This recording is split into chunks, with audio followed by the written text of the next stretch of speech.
नमस्ते, मेरा नाम सिद्धांत है और यूपी की पॉलिटिक्स में जब 2017 में जब चुनाव हो रहे थे विधानसभा के, तो एक नाम बहुत चर्चा में आया, प्रतीक भूषण शरण सिंह का। यूपी के यंगेस्ट एमएलए होने वाले थे और चुनाव प्रचार चल रहा था। सौरभ द्विवेदी उस समय गोंडा के सफ़र पे निकले थे और एक इंटरव्यू किया था और उस इंटरव्यू में मतलब मेरे ख्याल से आधे घंटे का वो इंटरव्यू है। उसमें प्रतीक जो इस समय हमारे साथ मौजूद हैं, तो प्रतीक उस समय नवागंतुक थे, शायद उनका पहला इंटरव्यू भी था। पहला इंटरव्यू था और उस इंटरव्यू में मतलब वो समझ में आ रहा था कोई पॉलिटिकली अपनी मसल फ्लेक्स करने की कोशिश कर रहा है, थोड़ी सी वर्जिश अभी शुरू हुई है। और प्रतीक जी का ये भी परिचय है कि वो बृजभूषण शरण सिंह के जो यहाँ कैसरगंज के सांसद हैं, भाजपा के वरिष्ठ नेता हैं, उनके बेटे हैं, भारतीय कुश्ती संघ के अध्यक्ष भी हैं बृजभूषण जी। इन समय दिल्ली में हैं, संसद सत्र चल रहा है और प्रतीक जी लल्लन टॉप के लपेटे में आ चुके हैं। तो प्रतीक हम लोग थोड़ा घूम रहे थे और प्रतीक कहूँ कोई दिक्कत? बढ़िया। तो हम लोग थोड़ा सा घूम रहे थे और ये पूरी बातचीत अब आप पॉलिटिकली आप जो भी कर रहे हों, आप फिर से कैंपेन पे जाएंगे, तमाम चीज़ें होंगी, लेकिन अब आप इस समय विधायक हैं और एक जनप्रतिनिधि हैं, लोगों ने चुना है, अब लोग सवाल पूछेंगे। आप एक प्रत्याशी थे, एक निपट एक प्रत्याशी थे, वो एक समय दूसरा था, विधायक हो चुके हैं, तो आपकी जवाबदेही बनती है बहुत सारी चीज़ों पे। तो ये सब चीज़ें हैं, उन सब पर भी आएंगे। लेकिन सबसे पहली बात, इस पूरे क्षेत्र में आपके पिताजी को नेताजी के नाम से बुलाया जाता है। कुछ बृजभूषण जी के बारे में पूछो तो लोगों को कई बार नाम याद भी नहीं आता है। उनसे बताओ कि नेताजी के बारे में कुछ पूछना, नेताजी के बारे में बात हो रही है, तब वो जानते हैं अच्छा उनके बारे में। आपका कोई क्या निकनेम दिया गया है क्षेत्र में, कुछ पता होता है ऐसा? अभी तो मुझे अपने नाम से ही जाना जाता है और अभी क्योंकि हमारे नेताजी का बहुत बड़ा शू है, उसमें फिट करने की हम कोशिश कर रहे हैं, मेहनत कर रहे हैं और उन्हीं के उसूलों पे चल रहे हैं। जब भाषण देते हैं तो लोग कहते हैं कि उनकी तरह बात कर रहे हैं, जब कपड़े पहनते हैं, कभी कोई धोती कुर्ता पहनते हैं तो कहते हैं उनकी तरह लग रहे हैं, और शक्ल सूरत और शरीर है ही। तो बस अभी हमारा विधायक का परिचय हमको बहुत अच्छा लगता है और ये बहुत रिस्पॉन्सिबिलिटी फील होती है और जैसा सोचा था वैसा ही है। तो अभी नाम के पीछे तो प्रतीक भूषण सिंह विधायक गोंडा मुझे बहुत प्राउड लगता है। अच्छा जी, चलिए, ये नाम वाला ही है। और अब ये सवाल उठता है जो आपने पिछले वीडियो में भी बताया है, और मैं उस उत्तर से, मुझे लगता है उस उत्तर को बार बार दोहराना चाहिए और उस उत्तर पे थोड़ा सा और मुझे लगता है बातचीत होनी चाहिए कि आप राजनीति में कैसे आते हैं। क्योंकि ठीक है, पिताजी लंबे समय तक राजनीति में रहे, राम मंदिर आंदोलन से पिताजी जुड़े रहे, फिर सांसद भी हुए, बीजेपी के वरिष्ठ नेता हैं, आपकी माताजी भी सांसद रहीं, और आप तो मतलब एक पॉलिटिकल माहौल तो रहा घर में, पॉलिटिकली रिचनेस रही घर में, वो तो आना तय था। लेकिन एक लड़का ऑस्ट्रेलिया जाता है बीबीए करने और फिर वो आता है राजनीति करने, मतलब क्या ये वो फेज था कि मतलब जो हम लोग करते रहे हैं कि यार पढ़ाई कुछ और की, काम कुछ और करने लगे, एक वो वाला रहता है, तो वैसे एंट्री हुई कि क्या? जैसे मेरे कई कोलीग्स हैं राजनीतिक प्रोफेशन में, कई क्लासमेट्स हैं पहले के, कॉलेज के, स्कूल के फ्रेंड्स हैं, उसमें से कई लोग को अपनी पोजीशन आउट ऑफ प्लेस लगती है। अच्छा। पर मुझे लगता है कि मैं कहीं भी होता तो मुझे ये प्लेस हमेशा मिस होती। मैं एकदम अपने मन की जगह हूँ और अपनी सही जगह हूँ। और जब छोटा था तो मुझे ये प्रोफेशन बहुत अट्रैक्ट करता था। ये जो एक रिस्पॉन्सिबिलिटी और जो इसमें जो एक क्रेडिबिलिटी और जो इसका जो एक जो ग्लैमर है, वो मुझे बहुत अट्रैक्ट करता था कि नेता बनने के बाद एक कैसा दिनचर्या बदल जाता है, लोगों का कैसा शख्सियत बदल जाता है, तो मुझे बहुत अट्रैक्ट करता था। मैंने शुरू से चाहा था कि मैं पॉलिटिक्स में जाऊंगा या सोशल सर्विस में रहूंगा। मैंने कभी जॉब करने के बारे में नहीं सोचा था। और मैं जैसे मैंने अपनी पढ़ाई भी इसके इर्द गिर्द हमेशा करने की सोची। जैसे जब मैं एमएलए बना उसके बाद मैंने एलएलबी में एडमिशन लिया। अच्छा। अभी मेरी जस्ट एलएलबी की डिग्री मुझे मिली नहीं है। क्लास गए कि नहीं एलएलबी कर रहे हैं? मैंने बहुत अच्छी पढ़ाई की, मेरे नंबर भी ठीक ठाक आए हैं। क्लास जाना पड़ा कि नहीं? आप मुझे एलएलबी का क्वेश्चन पूछेंगे तो मैं बता ले जाऊंगा। नहीं, मैं इसलिए पूछ रहा हूँ कि मेरी जिज्ञासा ये है कि कोई विधायक क्लास करने आ रहा है। बिल्कुल, मैं जितना जो इधर आ जाइए, मतलब हम लोग, हाँ। मैं एग्ज़ाम दिया बड़े मन लगा के और बड़ा पढ़ाई करके, बड़ा आसान था लॉ, क्योंकि मेरे लिए वो प्रैक्टिकल था। और मैं अपने यहाँ क्षेत्र में जब जाता था तो जो पढ़ाई कर रहा था, जो लोगों के डिस्प्यूट्स थे, वो जब मैं लीगल में पढ़ने लगा तो मुझे मज़ा आया। तो इस पोजीशन पे होने के बाद अभी जैसे मुझे कुछ और क्वालिफिकेशंस की ज़रूरत है, वो स्किल्स की ज़रूरत है। जैसे अभी टूल से वेपन बनने के लिए जो मुझे स्किल्स चाहिए वो मैं पढ़ रहा हूँ। और ये एकदम जैसे लग रहा था कि जैसे जिस समय पे होना चाहिए था उस समय पे सब हो रहा है। ये ईश्वर का आशीर्वाद है, मुझे आउट ऑफ प्लेस नहीं लगता ये। तो बीबीए क्या करने गए थे, ये लोग सोचते हैं? मैनेजमेंट की पढ़ाई करने गए थे कि मार्केटिंग करेंगे क्या, बिजनेस सोचा था क्या? नहीं, जैसे बिजनेस में तो मेरा अभी भी रुचि है। जैसे मुझे मार्केटिंग में बहुत इंटरेस्ट है। मैं अभी व्यापारी भी, पार्ट टाइम में व्यापारी भी हूँ। अच्छा। जैसे मैं फुल टाइम पॉलिटिशियन हूँ, पर जैसे 9 बजे के पहले मैं अपने व्यापार, या फिर जैसे मैं जल्दी आ गया तो शाम को अपने काम धाम पे ध्यान तो देता हूँ। जैसे हमारे फादर लिखते हैं प्रोफेशन में किसान, बड़े बड़े नेता लिखते हैं किसान। मैं लिखना चाहूँगा कि I am an entrepreneur as well, और मैं एक पॉलिटिशियन भी हूँ, मैं लेजिस्लेचर हूँ। मेरे तो एक फैमिली साइड है, एक बिजनेस साइड है और एक पॉलिटिकल साइड है, तो मैं सबके लिए तैयारी करता रहता हूँ। चलिए, अब आप एक यंग एमएलए हैं, 11,000 से ज़्यादा वोट से जीत दर्ज कर चुके हैं, और पिछले इंटरव्यू में आपने ऑस्ट्रेलिया और गोंडा की बाइनरी पर बात की थी। और उस बाइनरी की लाइन को थोड़ा आपने और साफ करने की प्रेरणा आपने ली थी कि ये थोड़ा सा और करीब लाएंगे गोंडा को डेवलपमेंट में। अब क्या कहेंगे? 5 साल बीत चुके हैं आपके। जब मैं 2017 में विधायक बना तो उस टाइम स्वच्छता का सर्वे हुआ था भाई साहब। पूरे इंडिया में हम 826 या 24th पोजीशन में आके खड़े हुए थे। आईएएस के क्वेश्चन पेपर में ही पूछा गया था कि which is the least liveable, which is the most dirtiest city in India, तो मेरे शहर का नाम आया था। उस समय मेरा एकदम जैसे ये पल्पिटेशन का जैसे एकदम मतलब निराशा वाला मेरे लिए समय था कि जो मुझे जगह मिली है उसमें कितना काम करना है, कैसे करेंगे, मतलब उसके लिए तो बहुत सारे फंड्स चाहिए। फिर लोगों ने हमारे यहाँ तो अक्रॉस दी पार्टी जाके एक दूसरे का मदद किया, शहर साफ़ हुआ, और आज हम यूपी में 3रे नंबर पे हैं, इंडिया में 200 समथिंग नंबर पे हैं। मतलब यूपी की सबसे अच्छी परफॉर्मेंस वाली नगर पालिका में और हमारा जो शहर आया है, तो परफॉर्मेंस में तो इम्प्रूव हुआ है। जब हम विधायक बने तो हम बेसिक नेसेसिटीज़ को लेकर अपना भाषण अपना सोचते थे, जैसे रोटी कपड़ा मकान, बिजली, बेसिक इंफ्रास्ट्रक्चर में। पर जब यहाँ पे विधायक बने और डेटा देखने लगे तो देखा हेल्थ सिस्टम कितना पुअर हो सकता है, उससे भी नीचे है। मदर एंड चाइल्ड की जो मोर्टेलिटी रेट है उसमें हम एशिया में सबसे पीछे हैं। ये गंदगी तो एक पैरामीटर था, कितने घरों में लाइट नहीं पहुँचा। हमारे यहाँ लगभग गोंडा विधानसभा में 1 लाख घर होंगे, 1 लाख घर में बहुत कम ही ऐसे घर थे जिनमें गाड़ी से पहुँचा जा सकता था। तो जैसे जो हम लड़े थे बिल्कुल नाइव थे, सही बात है, इस फील्ड में एंटर किए थे, और एंटर करने के बाद जो हमारे ऊपर जो चैलेंजेस आए उसने हमको बहुत निखारा, और उसके साथ हम ग्रो किए। भाई ह्यूमन है, कहीं यू टर्न भी लिए, कहीं इम्प्रूवमेंट किए, कहीं इम्प्रोवाइज़ किए, पर कोई भी अवसर को, चाहे वो जैसे कितना भी शेमफुल हो या कितना भी रिस्की हो, जैसे कोविड है, कितना भी टेंशन वाला हो, छोड़ा नहीं। जैसे अब हमारे यहाँ आज़ादी के बाद जितने भी पॉलिटिशियंस हुए, हमारे टाइम में ही कोविड आया, हम कैसे बैठ सकते थे?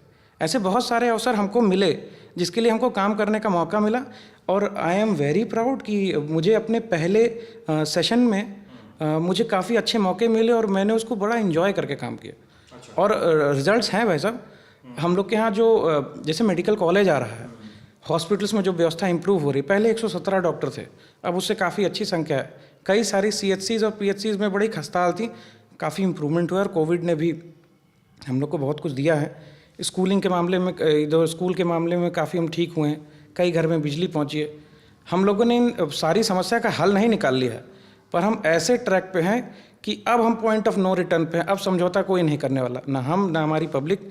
लीडरशिप के लिए आए थे और बहुत अच्छे से लीडरशिप प्रोवाइड कर रहे हैं अपने एरिया में। मैं बिल्कुल कॉन्फिडेंट हूँ, और मैं एकदम हैप्पी फेस बना के, प्राउड फेस बना के जाना चाहता हूँ कि हमने काम किया है, और एक हमारे जिन प्रिंसिपल्स के हमने काम किया है वो सही चल रहा है। अच्छा, यहाँ पे आप स्वच्छता की बात कर रहे हैं, और गोंडा में लोग बताते हैं कि यार सीवर और खुली नालियाँ, ये सब एक बड़ी समस्या है शहर में। और मैं 19 में जब आया था लोकसभा चुनाव की कवरेज में, तब भी मुझे यही सुनने को मिला था। आज 21 में आया हूँ, तब भी गोंडा यही बता रहा है। मतलब आप क्या इस पर कोई मतलब एक जिम्मेदारी भरा एक मुझे लगता है कि आपको देना चाहिए, या शहर में जो अलग अलग समर्थक अपने अपने धड़े लेके घूम रहे हैं, उनकी तरह आप नगर महापालिका पे आप इसको कहेंगे कि उनका काम नहीं हो पाया? कहना क्या चाहेंगे आप? आरोप लगाया जा सकता है, मैं जिम्मेदारी ले सकता हूँ, मैं जिम्मेदारी लूँगा। देखिए, एक व्यक्ति प्रति व्यक्ति लगभग आधे किलो के आसपास का कूड़ा प्रतिदिन फेंकता है, और हमारे यहाँ गोंडा में 3 लाख की आबादी है। मैं लोगों का धन्यवाद करना चाहूँगा कि मिनिमम व्यवस्था के बाद भी वो कम कूड़ा करते हैं। हमारे यहाँ डोर टू डोर कलेक्शन का जैसे सब जगह काम होता है वैसे ही काम होता है, कुछ बहुत स्पेशल नहीं काम होता। कुछ लोग उसमें काम चोरी भी करते हैं, पर हमारे यहाँ जो इधर 5-6 साल में जो जागरूकता आई है कि लोग थोड़ा एफर्ट लेके थोड़ा दूर जाके कूड़ा फेंकना चाहते हैं। अगर कलेक्शन वाले उनके यहाँ आ गए तो उनको देते हैं। ये गीला सूखा कूड़ा की वजह से जो जागृति आई है, इससे हमारा अभी काम तो चल रहा है। मैं मानता हूँ कि हमें सीवर लाइन की ज़रूरत है, पर अगर इन्हीं सीवर लाइन में पन्नियाँ फेंक दी जाएँ तो सीवर लाइन भी बस्ट हो जाएंगी। हम लोग अभी कलेक्शंस के अच्छे काम कर रहे हैं। अभी मोदी जी ने बलरामपुर में और बहराइच में सीवर लाइन देने का काम किया है। जैसे सीवर लाइंस एक्चुअली नगर पालिका के प्रॉफिट से वो लोग 60-40 के रेशियो में देते हैं, तो मैं पूरी तरीके से नगर पालिका को ब्लेम नहीं करूँगा, ये लोग ठीक काम कर रहे हैं। पर लोग भी थोड़ा जागरूक हैं, और अभी जैसे जैसे फंडिंग की अवेलेबिलिटी होती जाएगी, हम और बेहतर सुविधा वहाँ के सज्जनों को देंगे, और हम लोग इसके लिए कमिटेड हैं। मतलब एक अगर टेंटेटिव तरीके से भी आपको कहना हो कि गोंडा कम से कम लल्लन टॉप से ये शिकायत करना बंद कर दे, तमाम शिकायतें अपने करे, लेकिन ये कहना बंद कर दे कि यार सीवर और खुली नाली हमारी, तो टेंटेटिव टाइमलाइन आप क्या दे सकते हैं गोंडा सदर के लोगों को? हम लोग एक एक करके सारी नालियाँ बंद करा रहे हैं। बहुत सारी नालियों पे हमने काम किया है। असल में क्या है कि नालियाँ खुली ज़्यादा इसलिए मिल रही हैं क्योंकि अभी तो नालियाँ बनी हैं, अभी जस्ट नालियाँ बनी। जैसे अभी तो सड़क बने हैं, अभी तो नाली बनी है। जैसे गोंडा की जो एंट्री है, अब मैं आपको बिल्कुल बता सकता हूँ कि गोंडा की जो 4 साइड से एंट्री है, वो नाली हमने बैठ के बनवाई है, हमारी सरकार ने बनाई है। और उन पे कई जगह नाली कवर्ड हैं और कई जगह नई नालियाँ लगातार बन रही हैं। और हम लोग के यहाँ जहाँ भी शिकायत आती है क्लॉगिंग की, चोकिंग की, हम बिल्कुल डाउट नहीं कि हम बाकी शहरों से बहुत अच्छा परफॉर्म कर रहे हैं। अदर शहरों में देखें तो वो लोग इससे बहुत पीछे हैं। हमारे यहाँ लोग पर्सनल इंटरेस्ट लेके खुद बहुत मेहनत करते हैं। और ये टारगेट ले लीजिए, हम लोग 6-7 साल के अंदर ये पूरी तरीके से, ये पूरे देवी पाटन मंडल में काम चल रहा है। हम अच्छा काम कर रहे हैं और हम बहुत प्रोग्रेसिव तरीके से इसको बहुत जल्दी निपटा लेंगे। तो अब एक उस बात के बारे में बात करते हैं कि प्रतीक भूषण साइकिल चलाते हुए गोंडा से लखनऊ चले जाते हैं विधानसभा सत्र में। मतलब मुझे याद है कि ये 1919 के आसपास हुआ था शायद पहली बार। ये सबसे पहली बार कब हुआ था मुझे नहीं पता, लेकिन मैंने एक खबर पढ़ी थी आपसे, शायद इसको एक बार फोन पे भी बात हुई थी उस समय प्रतीक। तो आप साइकिल से चले गए थे गोंडा से लखनऊ विधानसभा में जी। क्या हुआ था, घटना बताइए थोड़ा। असल में जागृति के लिए सबसे अच्छा है कि कुछ बड़ा संकल्प उठाया जाए, जो जल्दी लोग करें ना। अरे बहुत सारे लोग करते होंगे, बहुत सारे खिलाड़ी हैं। पहले लोग पेशी वेशी पे भी चले जाते थे। हमारे बाबा यहाँ से 40 किलोमीटर दूर तहसील की पेशी पे जाते थे। तो रेगुलर मैं भी आता जाता हूँ, साइकिलिंग वगैरह करता हूँ, रनिंग करता हूँ। हमने एक हमारे यहाँ टेढ़ी नदी है, वो विलुप्ति के कगार पे है और मुझे उसकी बहुत चिंता है। हमने सरकार से टॉपिक उठाया, सरकार ने भी इसको माना है कि इसको इस बार ठीक करेंगे। और कई जगह हम लोगों ने इसमें खुलाया है, पर वो एक 8-10 साल उसको रिपेयर होने का प्रोसेस है, जिसमें हम लोग 2-3 साल का काम कर ले रहे हैं। उसके लिए हमारे जल शक्ति मंत्री को हमने ध्यान आकर्षित करने के लिए कि भाई साहब देखिए कितना ज़रूरी मुद्दा है, प्लीज़ इस पर ध्यान आकर्षित करिए। तो उनका ध्यान हमको मिला भी। पर इसके लिए हमने जब साइकिल वाइकिल चलाया था तो हमारे साथ बहुत सारे लोग गए थे। हजरतगंज में महात्मा गांधी के स्टैचू पे हम लोगों ने जनगण मन वगैरह पूरा, पर वो हमारे एकदम हम अपनी नदी बचाना चाहते थे। वो नदी हमारे माँ जैसी हमारे गांव से भी बहती है, हमारे पूरे क्षेत्र में जाती है और पूरे मेरे मंडल के हर जिले से गुजरती है, मेरे गांव के पीछे से जाती है। हमारे बाप दादा पुरखे भी उसमें नहाए धोए होंगे, सब वहीं का सब कुछ उसी की वजह से हमारे गाँव बसे हैं। तो मेरा उससे सेंटिमेंटल वैल्यू है। तो वो मैंने अपने लिए किया, समझिए अपने गांव के लिए किया, अपने क्षेत्र के लिए किया। टेढ़ी नदी को यहाँ की वो माँ बोलते हैं, वो कई हजार साल पुरानी नदी है और उसको रिवाइव करने का प्रोसेस इसी सरकार ने शुरू भी कर दिया है। योगी सरकार का अभी जब हमारे यहाँ पीछे एक कार्यक्रम में आए थे, वनटांगिया के कार्यक्रम में आए थे, तब उन्होंने उस मंच पे उसको कमिट किया है कि उसको हम बहुत विशेष मानते हैं और उसको हम ठीक करेंगे। और इस पे कार्यक्रम करने के बाद हमको बहुत अच्छा अवसर मिला था इसमें कि काम शुरू कराने का। उसके पैर वैर एकदम भर और गया होगा? नहीं, हम रेगुलर प्रैक्टिस में हैं। अच्छा। हाँ, ऐसे 4-5 काम हम कर चुके हैं अलग अलग फील्ड में, अलग अलग टॉपिक्स पे। जैसे अब कहते हैं इंटरव्यू में अपना टॉपिक नहीं खोदना चाहिए, पर अभी वो जब वो महात्मा गांधी जी के उसमें 150वीं वर्षगांठ पे जब 36 घंटे का सेशन चला था, तो हम और हमारे साथ 3 विधायक, एक बस्ती सदर के विधायक हैं सोनकर भाई साहब, और एक गोरखनाथ बाबा यहाँ मिल्कीपुर के विधायक हैं, बहुत बढ़िया आदमी दोनों लोग, और हम लोगों ने 37.5 घंटा कि जब तक सदन चलेगा हम उठेंगे नहीं। अच्छा। तो हम लोगों ने एकदम संकल्प लिया कि एकदम ऐसा काम कर देना है कि रिकॉर्ड बन जाए, कि हम अपने आने वाली पीढ़ी को मैसेज दें। तो हम 37.5 आवर्स तक ऑन कैमरा हम अपनी डेस्क से अपनी उस पर उठे नहीं, 217 लोगों का भाषण सुने, और कम से कम ये जैसे जागे तो हम एक रात पहले अर्ली मॉर्निंग से थे, क्योंकि 2 अक्टूबर था, तो 5 बजे उठ के एक वार्ड में सफाई भी किए थे, फिर 11 बजे से विधानसभा में घुसे, तो विधानसभा के 36 घंटे और उसके पहले के 8 घंटे और, तो लगभग 37-38 घंटे तो हम लोग भाषण दिए हैं जगने के बाद। तो वो बड़ा ऐतिहासिक क्षण था। ऐसे 2-3 काम ये भी इसको हम लोग इसीलिए करते थे कि जहाँ विकास की चर्चा होगी वहाँ हम सोइबे नहीं करेंगे, वहाँ हम बैठ के बात करेंगे। उसके बाद लेकिन चाँप के सुलाई हुआ होगा? खूब खाए खूब सोए उसके बाद।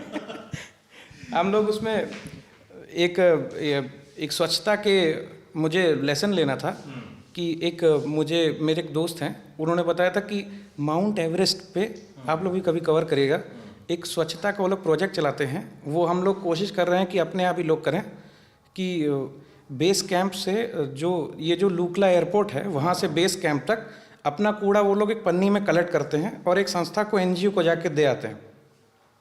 तो हम एवरेस्ट पे जाने वाले, हमें लगता है उत्तर प्रदेश के या देश के पहले विधायक होंगे।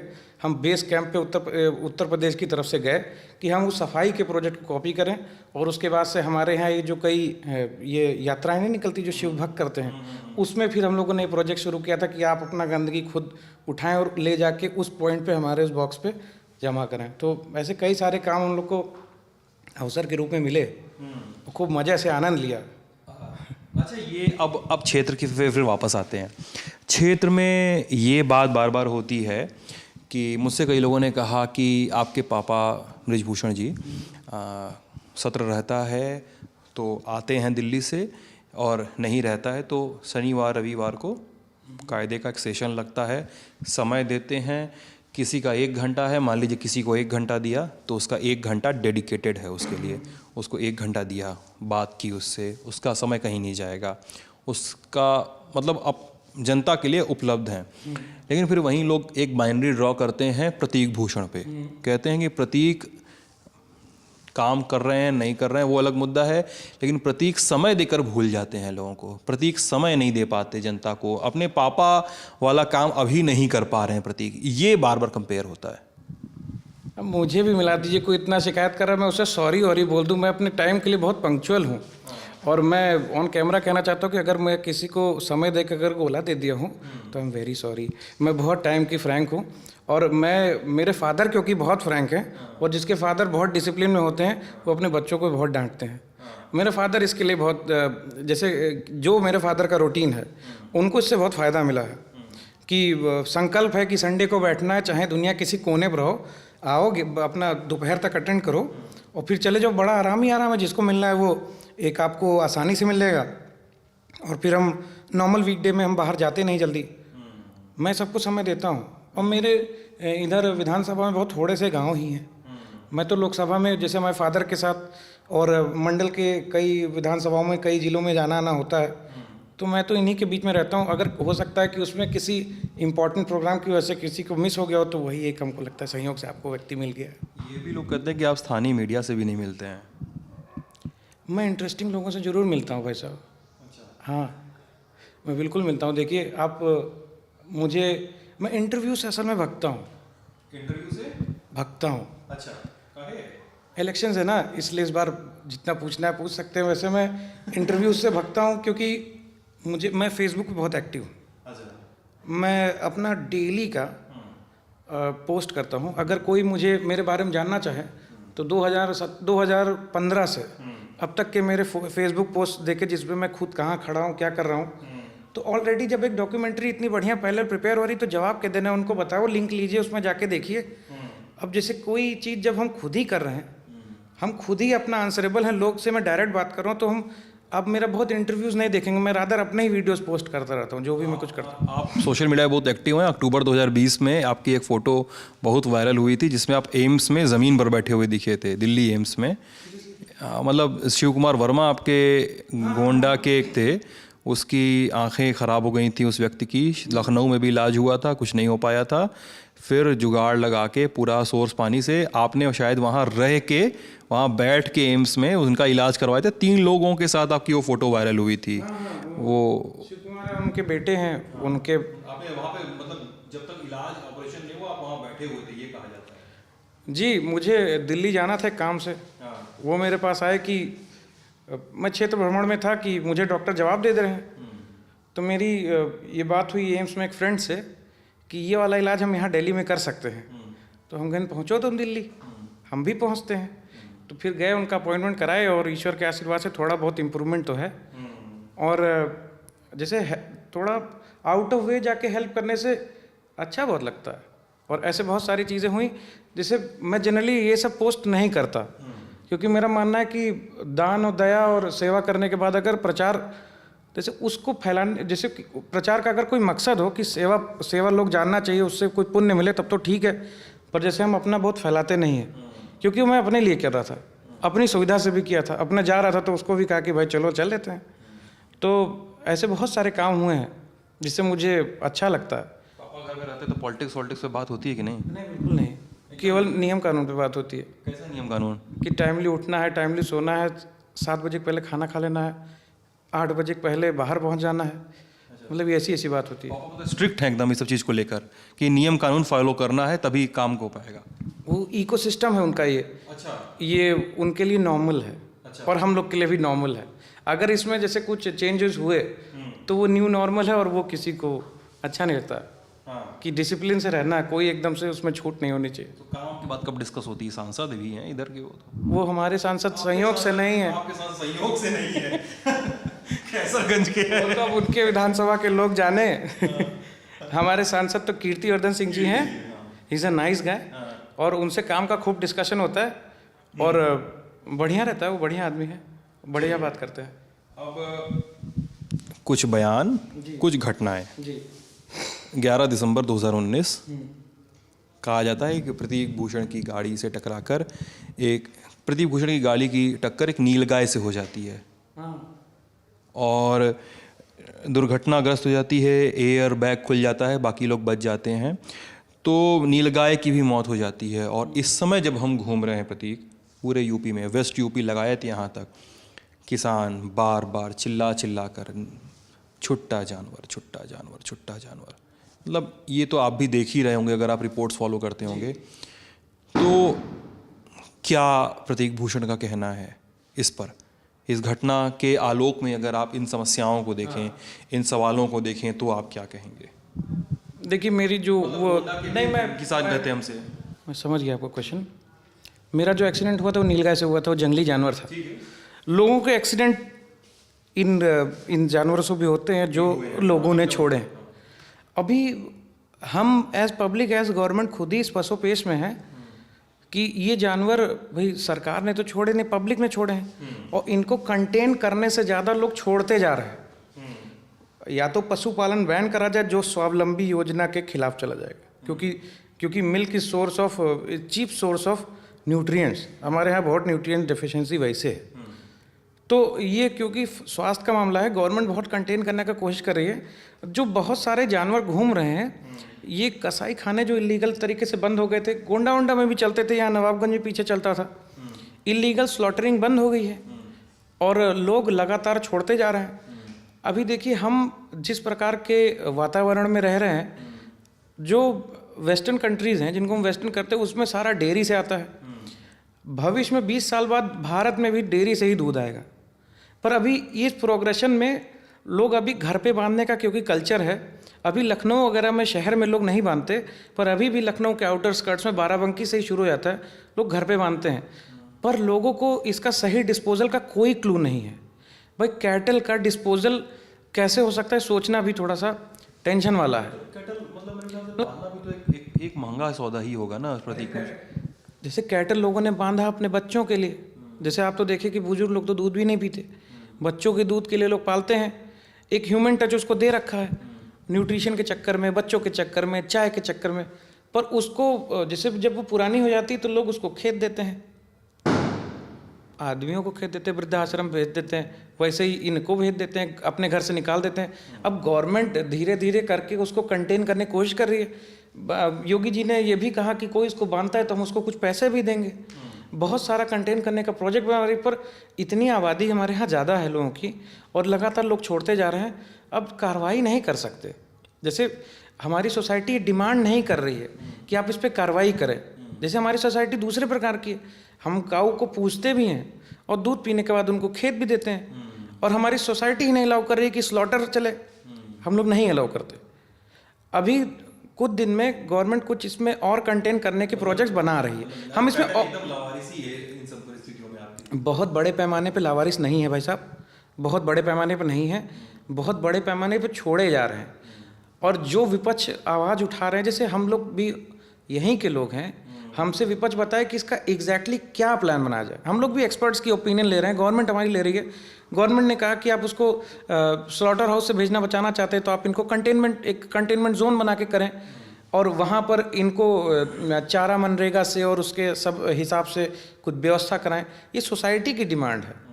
हमारे यहाँ जो सिचुएशन है वो केरला में नहीं है। हमारे यहाँ दीवाल पे पहले लिखा जाता था कि कट्टी गाय करे पुकार, बंद करो ये अत्याचार। और जहाँ नहीं लिखा जाता था वहाँ पर ये लोग को नहीं पता। हम लोग स्लॉटर हाउसेस नहीं ओपन करा सकते। गाय को जो उसकी लाइसेंसिंग, मतलब मैं उसका हिमायती नहीं हूँ, जैसे देयर आर अराउंड सम 200, 250 और 220 ऑपरेशन होंगे, मेरा अनुमान है। उसकी भी लिमिट है, लिमिट से ज़्यादा लोग छोड़ रहे हैं। और वो भी ये गाय नहीं काट सकते, वो भी गाय नहीं काट सकते। इनको तो गवर्नमेंट को ही कंटेन करना पड़ेगा। ये गवर्नमेंट का एक इन्वेस्टमेंट है जो यहाँ पर अभी अगली, जैसे मान लीजिए कि अब योगी सरकार इसको इलीगल स्लॉटर को अलाउ नहीं करेगी। हम सक्षम हैं, उत्तर प्रदेश सक्षम है कि हम इसको कंटेन करेंगे। हमने बड़े पैमाने पे हमारी सरकार ने कंटेन किया है और हम बिल्कुल इससे चौंके नहीं। हम लगातार व्यवस्था कर रहे हैं, हर ब्लॉक में बन रहा है। और अब जब क्योंकि इतना सारा जैसे कैटल हमारे यहाँ आ ही गया है तो इनके गोबर से कुछ बन रहा है, इनके कुछ से खाद बन रहा है, कुछ उसका यूज़ सरकार धीरे धीरे कर ही रही है। अब हमारे यहाँ सिचुएशन ही दूसरी है। तो जैसे हमारी सोसाइटी इस चीज़ के बारे में किसी ने किताब में नहीं पढ़ा था। जो सिचुएशन अभी हुई है ये सोसाइटी का डिमांड था जो सरकार ने पूरा किया है, और हम सक्षम हैं इसको संभालने में, हम संभाल रहे हैं। और धीरे धीरे करके चीज़ों पे बहुत नियंत्रण हुआ है। पर हम दूसरे की खुशी के लिए अपने कैटल को हम कटने के लिए अलाउ नहीं करेंगे इलीगल। मेन मोटा फाइन लाइन यही ड्रॉ होता है। अच्छा, चलिए आगे चलते हैं। 24 अक्टूबर 2020 की तारीख, गोंडा नगर कोतवाली में एक कार्यक्रम था मिशन शक्ति नाम का। वहाँ से आपका एक बयान, मतलब यूट्यूब पे अगर आपका नाम डाल के कीवर्ड सर्च किया जाए तो बयान दूसरे नंबर पे दिखता है, जिसमें आपने कहा था महिलाओं की सुरक्षा की बात थी। 2020 की घटना है तो मौजूदा रिजीम हाँ आपकी सरकार थी। तो आपने कहा था कि खुले मन से कि अगर मेरी बहन को घर से बाहर जाती हैं तो 2 आदमियों को साथ में भेजना पड़ता है, अगर माता जी बाहर जाती हैं तो 1-2 पुरुषों को साथ में भेजना पड़ता है। माहौल ऐसा होना चाहिए कि पत्नी खुद गाड़ी चलाकर कहीं भी जा सकें, और आज जब वो बाहर जाती हैं तो आपको चिंता लगी रहती है। और इस पूरी बात पर खासा बवाल भी हुआ था। मतलब आपके विरोधियों ने, विपक्षियों ने इसको अपने अपने तरीक़ों से इसका अनुवाद किया था। आपका क्या कहना है? क्या लॉ एंड ऑर्डर पे आप उस समय भी सवाल उठा रहे थे, या उस परसिस्टेंस पे, उस स्टैंड पे प्रतीक भूषण आज भी स्टैंड करते हैं? ये मेरी डिज़ायर है कि औरतें आराम से हम लोग के बराबर, ये हम है ना, एकदम सबकी डिज़ायर है, पूरी दुनिया की डिज़ायर होगी। जैसे मेरा तो मानना है कि हम सब स्त्री हैं, एक पुरुष जो है वो भगवान है, पुरुष के सामने हम सब स्त्री हैं। तो मैं बांटता नहीं हूँ। मैं सोचता हूँ कि हमारे यहाँ सोसाइटी जो हम लोग रिस्पेक्ट बहुत दे रहे हैं, पर उनकी हैसियत नहीं बढ़ रही है। फिजिकली या मेंटली या सोशली वो लोग अभी बहुत पीछे हैं, कमज़ोर, उनको सोसाइटी बड़ा कमज़ोर बनाए रहती है। मेरा मानना है कि उनको हमसे भी ऊपर होना चाहिए। अभी जैसे हमारी वाइफ, हमारी सिस्टर है, हमारी मदर हैं, इनको मैं सोचता हूँ कि कहीं भी आए जाएं, अकेले आए जाएं। अभी दुकानों में इतनी भीड़ है, जैसे अभी हमारे यहाँ रोड में इतनी दुकानें हैं, इधर उधर इतनी, इसमें इतना भीड़ है, लोगों को सुरक्षा का कमी महसूस होता है। ये सरकार की कमी नहीं है, ये सोसाइटी अभी उस मुकाम तक नहीं पहुँची है। ये मेरा डिज़ायर है कि औरतें भी और इंडिपेंडेंस अपने कंट्री में एंजॉय करें।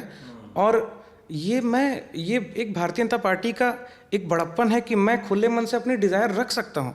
ये हमारे पार्टी की मानता है, हमसे सवाल नहीं पूछा गया, पार्टी में कोई सवाल नहीं पूछा गया। बहुत समझदार लोग हैं, फीडबैक सिस्टम है। भाई यही डिफरेंस है कि मैंने अगर अपना डिज़ायर बताया कि मैं डिज़ायर है कि औरतें खुल के घूम सकें। जैसे आप ये देखिए, जहाँ स्ट्रीट लाइट ना हो वहाँ लड़कियाँ नहीं जाती। अभी अंधेरे में लड़कियाँ जॉगिंग नहीं करती हैं, लड़कियों को खुद डर है, क्योंकि ऐसे केसेस होते हैं। अभी आप जब पुलिस के आंकड़े उठा के देखिए तो 14,000 के करीब गोंडा में फ्लाइंग स्क्वाड ने ये कुछ ये बदमाशों को पकड़ के समझाया है, जो ये शक्ति मिशन के थ्रू। तो प्रॉब्लम सोसाइटी में बहुत है। मेरी डिज़ायर है कि इंटरनेशनल मापदंडों पर उतनी इंडिपेंडेंस लोगों को मिले, वो फैसिलिटी हम लोग मिले। अब चाहे सीसीटीवी कैमरा लगाने से हो, चाहे स्ट्रीट लाइट्स लगाने से हो, चाहे सोशल कुछ उसके लिए रिफॉर्म लाना हो, पर इन टाइम आवे। और ये मेरा एकदम डीप कोर डिज़ायर है। लेकिन ठीक है, आपकी बात सही है, लेकिन वो जिम्मेदारी क्या हम एक्सपेक्ट करेंगे कि लोगों के अंदर आए, कि हम प्रशासन एक एग्जाम्पल सेट करेगा कि वो जिम्मेदारी रिफ्लेक्ट हो लोगों के अंदर? मेरा ये सवाल है।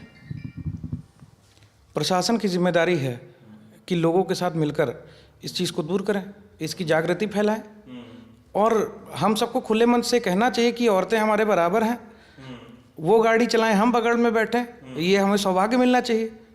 वो हमारे साथ काम करें, हमारी 50% एफिशिएंसी बढ़ जाएगी। अगर आदमी औरत अगर दोनों लोग कमाने लग जाएं तो 50% हैसियत बढ़ जाएगी। अगर पूरे देश की सारी औरत काम करने लग जाएं तो हमारा देश डबल देश हो जाएगा। तो यही तो मेरा डिज़ायर है, बहुत प्रैक्टिकल डिज़ायर है, कोई गलत डिज़ायर नहीं है। ये मेरे डिज़ायर से मैं भी एग्री कर रहा हूँ, और मैं मानता हूँ कई अर्थों में कि जब हम ये बोलते हैं कि हमें महिलाओं को हमसे आगे होना चाहिए, तो कहीं ना कहीं हम ये बोलते होते हैं कि हम महिलाओं से अभी आगे हैं। हमारा अंडरटोन ये होता है। और मैं यहाँ पर मतलब मैं इस बातचीत में, मतलब इसको इंटरव्यू की शक्ल में देखें या बातचीत की शक्ल में देखें, मैं यहाँ पर खुद को करेक्ट करता हूँ कि भाई मैं अपने आप को किसी से आगे नहीं मानता हूँ। एक पुरुष होने के नाते मैं नहीं मानता हूँ आगे। मैं जानता हूँ कि मुझसे बहुत काबिल महिलाएं हैं, मेरी काबिलियत का कोई पैमाना नहीं है। मैं तो बस एक सवाल पूछने वाला और जवाब सुनने वाला इंसान हूँ। कट टू अक्टूबर 2021, 2020 की बात हो रही थी, कट टू 2021, आपने टेट में EWS कोटे की बात को लेकर मुख्यमंत्री योगी आदित्यनाथ को ज्ञापन दिया था। नवंबर 2021 टेट कैंसिल हो जाता है, पेपर आउट, STF का अरेस्ट। आपका क्या कहना है इस पे? लोगों को शर्म आनी चाहिए, जो लोग बच्चों के फ्यूचर के साथ खेल रहे हैं, और हमारी सरकार उनको छोड़ेगी नहीं। असल में लोगों को लगता है कि ये ओके है। लोग इतने किलोमीटर से पेपर देने गए हैं और उनका नुकसान हुआ है, लोग अपसेट हैं। People are abusing also, people are fed up. और ये सारी गलती उन लोगों की वजह से हुई जिनके हाथ में ये जिम्मेदारी इसकी व्यवस्था में थी। हमारी सरकार इस बार उनको उदाहरण बनाएगी। ऐसी कार्रवाई होने जा रही है कि अगली बार हाथ कांपेगा। और ये मुझे बहुत संतोष है कि अभी योगी सरकार जितना टाइट इस पर पढ़ना चाहिए उतना टाइट इस पर पढ़ रही है। और ये 2017 के पहले कभी हम लोग सोचे थे? उसके पहले तो जुगाड़ लगते थे। अभी तो जुगाड़ नहीं, अभी तो कोई व्यवस्था नहीं हो सकती। मेरिट के आधार पर मोदी जी चाहते हैं। मोदी जी ने जब से चाहा तब से, जब योगी जी आए तब से हम लोग देख रहे हैं अपने सामने।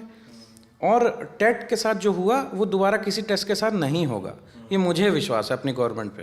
2017 में आपने ये भी कहा था कि, मैं फिर से टाइमलाइन में आगे पीछे कर रहा हूँ, कि मैं 2017 में आपने कहा था कि पुलिस वाहन चेकिंग के नाम पर लोगों को परेशान कर रही है, प्रतिदिन निर्दोष लोगों को जेल में डाला जा रहा है। मेरे ख्याल से अक्टूबर नवंबर की घटना थी तब भी। और और लोग ये बोलते हैं मजाक मजाक में तंज कसते हैं प्रतीक भूषण पे कि प्रतीक भूषण हर साल अक्टूबर नवंबर में ज़्यादा मुखर हो जाते हैं, ये बोला जाता है मजाक मजाक में। तो आपने कहा था पुलिस प्रतिदिन निर्दोष लोगों को परेशान कर रही है। नहीं कहा था आप मुझे अगर उसका रेफरेंस दिखा पाएँ तो मैं बेटर बता पाऊंगा। हो सकता है मिसकोट हो रहा हो कोई मेरा वो स्टेट। 10 अक्टूबर को जिले में 50 लाख की दिन दहाड़े की बैंक डकैती हुई थी 2017 में, और दर्जन हमारी सरकार नहीं थी तब, इलाहाबाद बैंक लूटा गया था। नहीं, फिर बयान आपने 2017 में दिया था।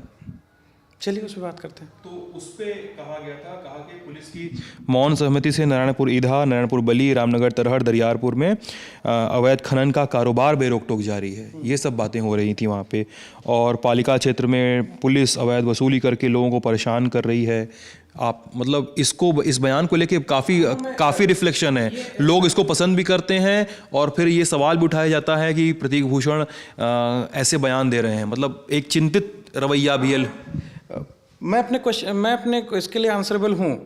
अगर मैंने नारायणपुर ईदा क्षेत्र में एक हमारे यहाँ एक विधानसभा का क्षेत्र है, वहाँ से अगर इलीगल सैंड माइनिंग होती जिससे हमारे राजस्व का नुकसान होता है तो मैं सबसे पहले आवाज़ उठाऊंगा। मैंने सरकार को भेजा था कि भाई साहब देखिए कि ये रुके और लोकल स्तर पे इस पर कार्रवाई होनी चाहिए। फिर इस पर कार्रवाई हुई।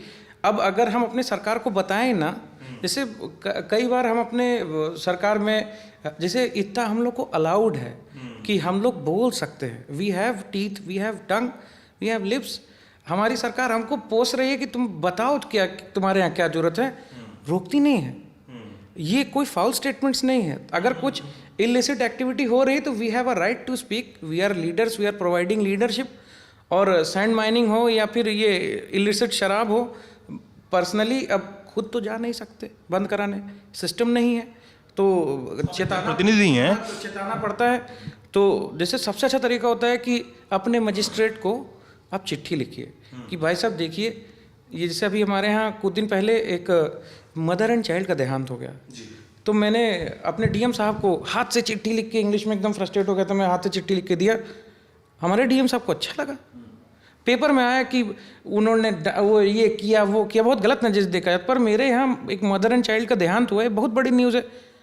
2021 में अगर ये घटना हो रही है तो हम डिलीवरी के समय वो हुआ था क्या? डिलीवरी के समय हुआ था, इंक्वायरी हुई थी, इसमें इंक्वायरी हुई थी। हाँ, दिस इज़ वेरी अनफॉर्चुनेट। और ऑलरेडी हम लोग इतना जैसे बहुत सारी एक्टिविटीज़ होती रही हैं, अब कैसे होती रहेंगी जब हम लोग विजिलेंट हैं, हमारी सरकार हमको छूट दे रही है, हम लोग यंग लीडर्स हैं, हमारे जैसे जो हमारे और कोलीग्स हैं जो 30-35 के हैं वो सेम रिलैक्सेशन अपने सरकार से एंजॉय करते हैं। भाई पिछली सरकारें गलत के लिए छोड़ती थी, सही के लिए डांटती थी। हमारी सरकार बहुत टाइट करती है कि आपको गलती करने का वो नहीं है, क्राइम करोगे तो क्राइम इज़ क्राइम, सज़ा मिल जाएगी। पर अगर क्राइम के खिलाफ बोलोगे तो हमारी सरकार में बुला के तारीफ वारीफ धीरे से कर दी जाती है कि तुम लिख तो दिए थे पर बहुत अच्छा काम किए थे। हमें कितनी बार सरकार से अप्रिसिएशन मिला है कि तुम ठीक काम कर रहे हो। हमको तो बिल्कुल डर नहीं लगता। में नहीं बोला जाता है कि यार ज़्यादा हो रहा है, ऐसा कुछ सरकारी छूट है कि सरकार खुश है तो हम खुश हैं।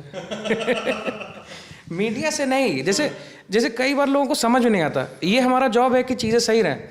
2016 में इलाहाबाद बैंक लूटा गया था, 50 लाख की डकैती हुई थी, आपने थोड़े पहले बोला। वो जिस वजह से हुई थी, जो भी वजह रही हो, अब 2017 के बाद आज तक 5 साल होने वाले हैं, डकैती नहीं हुई। ऑर्गेनाइज क्राइम, अनऑर्गेनाइज क्राइम में 99% तक की कमी आई है। तो क्योंकि हम लोग भी विजिलेंट हैं, हम लोग खुद एक्सेप्ट नहीं करते। हमारे जो अब ऑफिसर्स आ रहे हैं, यंग ऑफिसर्स आ रहे हैं, एसडीएम है, डीएम है, एसपी हैं, ये लोग खुद बहुत इंटॉलरेंट हैं इस पर, क्योंकि ऊपर खबर जाती है, छूट नहीं है, तुरंत कार्रवाई होती है। हमारे यहाँ एक समय था कि सीबीआई इंक्वायरी कर रही थी खाद्यान्न पे, और डिफरेंस है अभी 2018 में 50 बोरी के लिए डीएम साहब सस्पेंड हो गए थे, जवाब क्योंकि नहीं दे पा रहे थे। हो सकता है वो सही थे, हो सकता है वो गलत। की घटना है, यही तरबगंज की घटना है, 50 बोरी का मामला था और डीएम साहब सस्पेंड हो गए उसमें। हमारी सरकार ने तो बिल्कुल बर्दाश्त नहीं किया क्योंकि जवाब देने में देरी कर दिए। और यहीं पिछली सरकारें हैं, अनाज बांग्लादेश बांटते थे। आज कम से कम मुझे गर्व है कि हमारी सरकार 5,11,000 परिवारों को मुफ्त में राशन बांट रही है। बांग्लादेश बांट देते थे। अरे सीबीआई इंक्वायरी हुई थी कि अनाज पिछली सरकार बांग्लादेश तक भेजते थे, और बहुत सारे नामी मंत्री और पदाधिकारियों का इसमें नाम था। आप कभी एक इंटरेस्टिंग केस है, सीबीआई का फूड स्कैम उठा के देखें, 594 करोड़ का स्कैम था। केवल गोंडा में, और ये सीबीआई केवल यहीं आई थी और अगल बगल हर जिले में काम हो रहा था। और अब हम लोग 5,11,000 यूनिट्स को, परिवारों को हम लोग मुफ्त में राशन दे रहे हैं। तो इसी इंटॉलरेंसी की वजह से तो हुआ ये सब। बिल्कुल बर्दाश्त नहीं कि अभी 2016 में गोंडा में आखिरी मृत्यु हुई है भूखमरी से, 2016 में। हमारी सरकार नहीं थी तब, पर अब मेरा दावा है कि हम कम से कम हम अपनी पीढ़ी में ये नहीं होने देंगे। 2016 में एक ये कटरा में, कर्नलगंज में एक आखिरी मृत्यु हुई थी भूखमरी से। अभी हम आंकड़े पढ़ते हैं ग्लोबल हंगर इंडेक्स और वगैरह का जो आता है, पर उससे हमारा जिला ठीक स्थिति में चल रहा है, क्योंकि यहाँ के लोग ने बहुत कुछ देखा है। मेरे ख्याल से छोटी छोटी यूनिट्स पे सुधार करने से आपको होलिस्टिक पिक्चर ज़्यादा अच्छी देखने को मिलेगी। 100% हम लोगों ने इम्प्रूव जो किया है वो रिफ्लेक्ट करेगा। ये सपा बसपा की सरकार जंगल की आग की तरह थी। हमारी सरकार उस जंगल को रिवाइव की है, रेन फॉरेस्ट बना रही है, और हम सब लोग इंटॉलरेंट हैं। हमारी सरकार का फीडबैक सिस्टम इतना परफेक्ट है कि हमको लगता है कि कुछ दो एक चीज़ें अगर हम करने लग गए तो अलग प्रांत के लोग हमारी तारीफ और करने लग जाएंगे। अभी जैसे कोविड में मैनेजमेंट हुआ हमारे पूरे देश में, इसके लिए लोगों ने कहा कि इतनी बड़ी आबादी को कैसे कंट्रोल किया। सवाल भी उठते हैं प्रतीक उस पर, एकदम सेकेंड वेव में लोग क्राइसिस में जूझे हैं। भाई क्राइसिस क्या था, लोग इसको पता नहीं कि उससे भगते। मैं तो लीडर की तरह, हम लोग पूरी हमारी सरकार खड़ी थी उस समय, सारी व्यवस्था ओवरवेल्म हो गई थी भाई साहब। क्राइसिस नहीं था, चीज़ें अवेलेबल थीं, लोग भी बहुत ज़्यादा थे, हर चीज़ पे बर्डन हो गया था। एक एक डॉक्टर, एक एक नर्स, एक एक सफाई कर्मचारी के ऊपर इतना बर्डन हो गया था कि चीज़ें ओवरवेल्म हो गई थी। उसके बाद भी हम लोग कैसे कैसे उससे निकल आए हैं। आज रिकॉर्ड तोड़ वैक्सीनेशन हुआ है, और गोंडा जैसे शहर में जो भयावह स्थिति हो सकती थी वो बिल्कुल नहीं हुई। कोविड के टाइम हमारे सीएम 2 बार आके यहाँ दौरा करके गए कि बताओ क्या रिस्पांस है। खुद मैं बुलेटिन पेश करता था, हमारे 2 बुलेटिन हैं, यूट्यूब पे आप देखेंगे तो 2 बुलेटिन हैं। हम अवेयर थे, सोशली अवेयर थे कि हमारे यहाँ हो क्या रहा है। हमने हर आपदा में अच्छा काम किया है और हमारी सरकार बहुत इस पर विजिलेंट है। अब एक आध सवाल और है, फिर बातचीत को हम लोग ख़त्म करेंगे। 19 अगस्त 2020 गांव है बहादीपुर, वहाँ के निवासी लालमणि सिंह, उन्होंने कहा कि दोपहर 12:50 पर सदर एमएलए प्रतीक भूषण सिंह और उनके प्रतिनिधि अजय सिंह विपक्ष अपने कुछ सहयोगियों के साथ गांव पहुंचे। जबरन पैमाइश हुई, प्रशासन के बल पर कब्जा करके सड़क पटवाए जाने की बात हुई। जिन लोगों ने विरोध किया उनकी चाची सुशीला सिंह ने शिकायत की। विरोध करने वालों को उठाकर पुलिस की गाड़ी में बैठाकर हवालात में डाल दिया गया, उनको बंदी बना लिया गया। सहमति पत्र पर जबरिया हस्ताक्षर कराए गए, ऐसे आरोप लगाए जाते हैं। और विधायक प्रतीक और उनके प्रतिनिधि अजय सिंह पर ये आरोप अभी भी गोंडा की गलियों में गूंज रहे हैं। क्या कहना है आपका? मेरा इससे कोई वास्ता नहीं है। असल में सीन क्या है कि मैं तहसील दिवस पे बैठता हूँ। मैं प्रत्येक दूसरे शनिवार, अब शनिवार हो गया है, मंगलवार हो गया, तहसील दिवस में बैठता हूँ। और तहसील दिवस में दोनों पक्ष आते हैं, पीड़ित पक्ष, पीड़ा देने वाला पक्ष भी पीड़ित ही कहीं ना कहीं अपने आप को बताता है। उसमें मेरे सामने, क्योंकि ये लोग मेरे सामने एप्लीकेशन दिए थे, और एप्लीकेशन के बाद मौके पर मैं गया भी था, क्योंकि मेरे विधानसभा का मामला है। कई बार तहसीलों में मामला बहुत लंबा चल जाता है, तो एक बस ओवरव्यू के लिए गए थे। ओवरव्यू के बाद, क्योंकि इसमें पैमाइश ड्यू भी थी, और मुझे ज़मीन के मामले में मुझे बहुत इंटरेस्ट रहता है। जैसे डिस्प्यूट्स मुझे बहुत अट्रैक्ट करते हैं कि इसको सॉल्व करना में मुझे बहुत मज़ा आता है। मैं पेपर्स बहुत पढ़ता हूँ। एलएलबी वाला भी थोड़ा सा है। वो एलएलबी वाला, एक्चुअली भाई साहब एलएलबी वाला ही सीन था। अच्छा। तो केस स्टडी के लिए कि जो ये डिस्प्यूट आया है, लाओ दोनों लोग मेरे कहने में हैं, विधानसभा है, विधायक हूँ, तो एक बार जाके देखते हैं। क्योंकि एक जो इसमें दोनों पक्ष मेरे संपर्क में थे, इसलिए मैं इनके घर पे गया था, दोनों जन को समझाया भी था। फिर उसके बाद जब पैमाइश हुई मजिस्ट्रेट की मौजूदगी में, हम लोग की मौजूदगी में नहीं, तो दोनों लोगों में आपस में विवाद हो गया।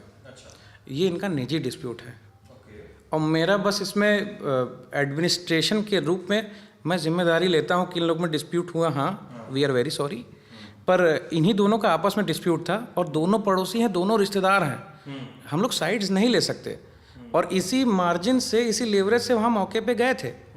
हम लोग नहीं चाहते हमारे यहाँ कोई लोग लड़ाई करें, अभी हमारे यहाँ 90% तहसील के डिस्प्यूट्स वही आपस में सगे पटीदारों के, रिश्तेदारों के ज़मीन के डिस्प्यूट्स हैं भाई साहब। हम लोग सोचते हैं कि आपस में सहमति बनवा लिया जाए, वहमी बंटवारा करा लिया जाए, भाई ना पाका 11 सही ना पक्की बंटवारा सही वहमी करा लिया जाए कि तय करा लिया जाए तो डिस्प्यूट ख़त्म हो। और उसी पे हमारी सरकार ने फिर एक घरौनी की स्कीम भी आज निकाल दी है कि लोगों की आबादी नपवा रही है। मोदी जी अगर घरौनी की स्कीम पक्की चला देंगे तो बहादीपुर जैसे झगड़े पूरे उत्तर प्रदेश में, इंडिया में ख़त्म हो जाएंगे। अभी हमारे यहाँ 37 ग्राम सभाओं में आबादी नापी जा चुकी है। ऐसे केसेस दोबारा ना हो, ये हमारी फील्ड स्टडी है। अच्छा, वी विल इंश्योर कि ये सब चीज़ें नहीं रिपीट होंगी। हम इनको सर्टिफिकेट्स देंगे भविष्य में, ये झगड़ा नहीं करेंगे। और पर्सनल हम जाके देखे थे, अनुभव है, कुछ सीखा है, उससे और अच्छा काम करेंगे। But we are not involve in their dispute. आपका पक्ष हो गया इस पे। आखिरी सवाल मेरा, 2017 का चुनाव हो रहा था, मतलब मेरे ख्याल से 5 साल बाद ही आपकी लल्लन टॉप से मुलाकात भी हो रही है। तो चुनाव प्रचार के समय नरेंद्र मोदी मंच पे थे, गोंडा में आपके समर्थन में जनसभा आयोजित थी, और लोग बताते हैं कि उस समय वो यूपी के स्कूलों में फैली दुर्व्यवस्थाओं पर तंज कस रहे थे। कह रहे थे, जो लोग बताते हैं कि मोदी जी ने मन से कहा था कि गोंडा में नकल का टेंडर निकलता है, और फिर कहा कि अखिलेश ऑस्ट्रेलिया से पढ़ के आए हैं, और वहाँ पर प्रतीक भूषण भी मंच पे बैठे हुए थे, ऑस्ट्रेलिया से पढ़ के आने की बात हो रही थी। आपके ये भी कहा जाता है कि ब्रिजभूषण जी वहाँ पे थे, उन्होंने मोदी जी को रोकने की कोशिश की थी, लेकिन शायद एसपीजी का प्रोटोकॉल कुछ था, तो शायद वो मोदी जी तक नहीं जा पाए थे। नहीं, ऐसा नहीं है वैसा। क्या हुआ था? मोदी जी बहुत रिस्पेक्टेबल आदमी है। वो जहाँ रवि नहीं पहुँच सकते वहाँ मोदी जी पहुँच जाते हैं, जहाँ सूरज की किरण नहीं पहुँचती वहाँ मोदी जी का इंटेलिजेंस पहुँच जाता है। मोदी जी इज़ वेरी कवि हैं, जहाँ रवि न पहुँचे वहाँ जहाँ न पहुँचे रवि, वहाँ न पहुँचे कवि। जहाँ न पहुँचे रवि वहाँ पहुँचे कवि, और जहाँ न पहुँचे कवि वहाँ पहुँचे मोदी जी। अच्छा भाई एक्सपीरियंस है ये, मतलब गोंडा वाले बनाए हुए हैं। जैसे नकल की प्रॉब्लम है, मैं खुद एलएलबी का पेपर दिया हूँ, मैं कैमरे के नीचे पेपर दिया हूँ, मुझे बहुत गर्व है कि कोई मुझे ये नहीं कह सकता कि ठीक से पेपर नहीं दिया है। यूपी के रिपोर्ट कार्ड का वैल्यू बढ़ा है। अब इधर 2017 से जब से हमारी सरकार ने ये नकल मुक्त सिस्टम बनाया है, बहुत सारे लोग पे कार्रवाई हुई है, और ये ज़िले ज़िले में ये बीमारी थी। अभी ये लेटेस्ट की खबर तो आप सुने ही थे जो चल रही थी, अभी तक इसका इलाज चल रहा है।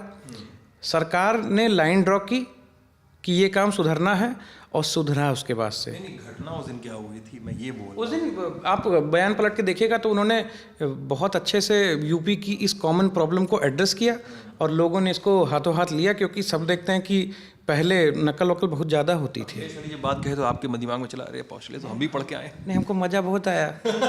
हमको मज़ा बहुत आया कि पीपल जो जिम्मेदार हैं उनकी ढिलाई से भविष्य की पीढ़ी पर असर पड़ेगा कि डिग्री का मतलब ख़त्म हो जाएगा। आज इंजीनियरिंग कॉलेज हमारा बंद हो गया सारा।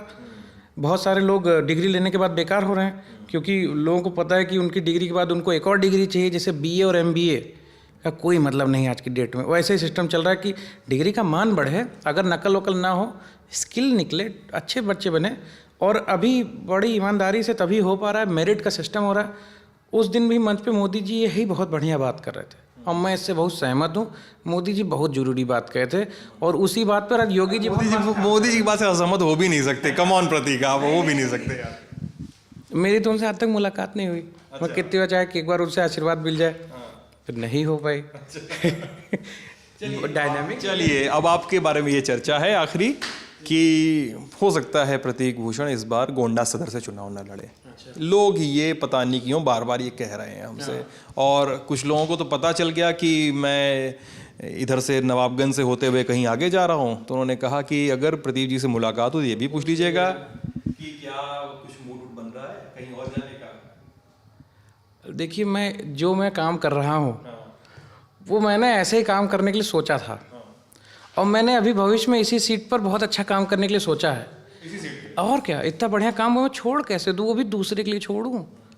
अभी मेरे कुछ प्रोजेक्ट्स इनकम्प्लीट हैं, अभी नालियों को ढकना बाकी है, अभी बहुत सारे घरों पे सड़क पे, अभी बहुत सारे घरों पर गाड़ियों से मुझे पहुंचना बाकी है, अभी बहुत सारी ये सोशली वेलफेयर स्कीम्स गोंडा के अभी गांव-गांव में, अभी घर घर में, अभी बहुत सारे घरों में नहीं पहुंची है। अभी मैं अपने प्रमोशन और ट्रांसफ़र के बारे में बिल्कुल नहीं सोच रहा हूँ।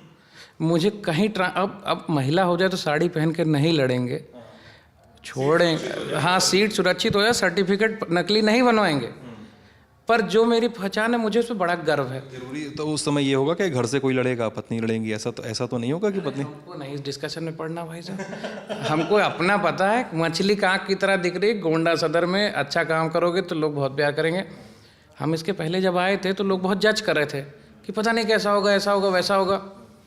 अब मुझे काम करके बड़ा मज़ा आ गया। मैं भी जो 5 साल पहले था वो मैं 5 साल बाद आज नहीं हूँ। मुझ में बहुत सुधार हुआ है, सिटी में बहुत सुधार हुआ है। एक्सपीरियंस से सुधार होता ही है आपका। तो जब मेरी सिटी को एक अच्छा एक मार्गदर्शन हमारी सरकार का जब मिल रहा है तो उसमें भी बहुत सुधार हुआ है।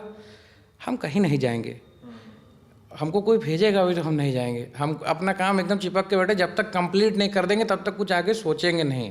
और भविष्य में अगर किसी को मेरी ज़रूरत होगी तो वहाँ की बात दूसरी है, पर अभी इधर नियर फ्यूचर में अभी मुझे यहीं ग्रो होना है। मैं अभी बहुत छोटा हूँ, मैं अभी 30 कंप्लीट किया हूँ। मैं अभी बहुत दिन तक यहाँ दूंगा, यहीं से मैं सीखूंगा और भविष्य में मैं कहीं भी जाऊँगा यहीं का एक्सपीरियंस बात करूँगा, यहीं की घटनाओं के बारे में बात करूँगा। यहाँ पर जितनी चीज़ों में मेरा नुकसान हुआ होगा, केओस ने मुझे हमेशा रिस्पॉन्सिबिलिटी सिखाई है। और ये इतना बढ़िया, अगर मैं कहीं ककून में चला जाता, जैसे अपने घर के पास की सीट से मैं लड़ जाता, तो मैं ककून से बाहर नहीं निकल पाता। वो एक अनप्रोटेक्टेड मेरे लिए एरिया था। 17 साल से भारतीय जनता पार्टी की सरकार, मतलब भारतीय जनता पार्टी का वहाँ कोई कैंडिडेट नहीं जीत पाया, इसीलिए तो मुझे वहाँ भेजा गया था। अगर आज मैं वहाँ से वापस चला आया तो फिर वो कैसी स्थिति में हो जाएगा। वो योगी जी, मोदी जी और हम लोग के वजह से आज उसमें जो तस्वीर बदली है, हम उसको छोड़ेंगे नहीं। अभी हम अधूरा काम अपना पूरा करेंगे और हम एकदम क्लियर हैं हमें क्या करना है, ये मेरे मन के अंदर है और वो मैं सपना देखा हूँ, मेरा डिज़ायर है, मैं पूरा जरूर करूँगा उसको। भाई साहब, लोग आपसे बोलते हैं कि नहीं प्रतीक कि परिवार बात पे क्यों नहीं बोलते आप, मतलब बीजेपी। हमसे तो कोई टॉपिक से पूछ लीजिए, हम तो किसी टॉपिक से भागते ही नहीं है। अभी आप इंटरव्यू से भागते हैं। ये परिवार बात पे अब ये पूछा जाता है कि नहीं आपसे, जैसे इंटरेस्टिंग टॉपिक हो तो हम दिन भर बात करते रहें। जैसे परिवारवाद के बारे में, जैसे मैं बिल्कुल नहीं सकता, क्योंकि बीजेपी हमलावर रहती है ना, बीजेपी के नेता हमलावर रहते हैं। मेरे बारे में बात नहीं कर रहे हैं, हम लोग बहुत छोटे लोग हैं, हमको गोंडा के बाहर बहुत कम लोग जानते हैं। वो मेरे बारे में, अरे तो मेरे जैसे परिवारवाद उनके बेटे के बारे में आया ना, तो उनके बेटे के बहुत कम लोग जानते हैं। अभी कुछ दिन कम ही लोग जाने तो ठीक है, हम काम कर लें। हम तो अपनी चॉइस से आए थे। कल मेरा बेटा को मान लीजिए अगर पेंटर बनना हो, सिंगर बनना हो, या वो कहे कि मुझे फिलंथ्रोपी करनी है, माउंटेनियरिंग करनी है, तो हम उसको मार मार के क्षेत्र में छोड़ लाएंगे। हम आना चाहते थे। मेरे फादर ने मुझे कहा नहीं कि बेटा आ जाओ, इसके बिना काम रुका है। उनके पास बहुत हैंड्स हैं। मेरी इच्छा थी, कल मेरी इच्छा अगर नहीं होती, मेरे घर में और मेरे फैमिली मेम्बर्स हैं, कईयों की इच्छा काम करने की, लोग काम कर रहे हैं। अगर किसी की मान लीजिए इच्छा होती भी है तो पब्लिक को है ना, डेमोक्रेसी है, वो जिसको मर्जी है जो जीता है। ऐसे ऐसे लोगों को, कैसे लोगों को आगे भेज चुकी है, तो हम लोग तो ठीक ठाक लोग हैं। ठीक। तो ये बातचीत थी प्रतीक से। मैंने नहीं सोचा था कि ये बातचीत इतनी डिटेल्ड और इतनी लंबी हो जाएगी। खैर, लंबी है तो क्या, सारगर्भित करने की और समेटने की कोशिश की गई है। आप लोगों को ये बातचीत कैसी लगी हम ज़रूर जानना चाहते हैं। तो जो वीडियो का कमेंट सेक्शन है वहाँ पर लिखिए, पूछिए, बताइए, अपने हिस्से के भी सवाल लिखिए। 2 महीने बाद लल्लन टॉप की टीम ग्राउंड पे दोबारा आएगी, गोंडा में प्रतीक जी से दोबारा मिलेंगे, और मैं जबरन ये वादा अभी ले रहा हूँ कि तभी ये मुलाकात होगी और उस समय भी सवाल जवाब का राउंड 1 होगा। आप लल्लन टॉप यूपी पे ये बातचीत देख रहे थे। अपना ख्याल रखिएगा। शुक्रिया।